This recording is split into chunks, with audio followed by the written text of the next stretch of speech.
በሰከንዱ በሚሊዮን የሚቆጠር ገንዘብ ከገዢዎች ኪስ ወደ ሪል ስቴት ኩባንያዎች ካዝና በሚፈስበት በዚች ከተማ የቤት ባለቤት የመሆን ህልም ለብዙዎች ወደ መራራ እውነት እየተቀየረ መሆኑ የሚያሳዩ መረጃዎች እየወጡ ነው።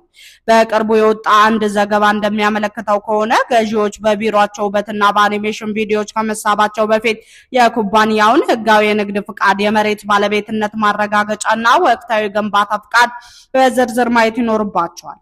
በተለይም የቤቱ ስፋት አሰላል ላይ የሚታየው ብዥታ ለብዙዎች ፈተና ሆኗል። ምክንያቱም ኩባንያዎቹ የጋራ መጠቀሚያ ቦታዎችን ጨምሮ በግሮስ ስሌት የሚሸጡ ቢሆንም ገዢዎች የሚረከቡት የውስጥ ስፋት ከጠበቁት በታች ሆኖ ስለሚገኝ ነው።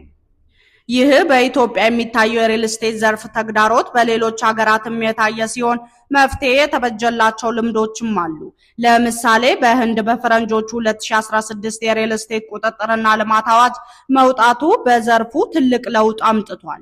በዚህ ህግ መሰረት አሚዎች ከጊዜያቸው የሚሰበስቡትን ገንዘብ 70% ለብቻው በዝግ አካውንት እንዲያስቀምጡና ለዛው ፕሮጀክት ግንባታ ብቻ እንዲያውሉ ይገደዳሉ። ይህም ገንዘብ ለሌላ ስራ እንዳይባክንና ግንባታዎች በወቅቱ እንዲጠናቀቁ ረድቷል። በውል ስምምነቶች ላይ የሚቀመጡ ደብዛዛ ቃላት ለገዢዎች ታላቅ አደጋ መሆናቸው እየተነገረ ነው። ለምሳሌ ግንባታው ሲያልቅ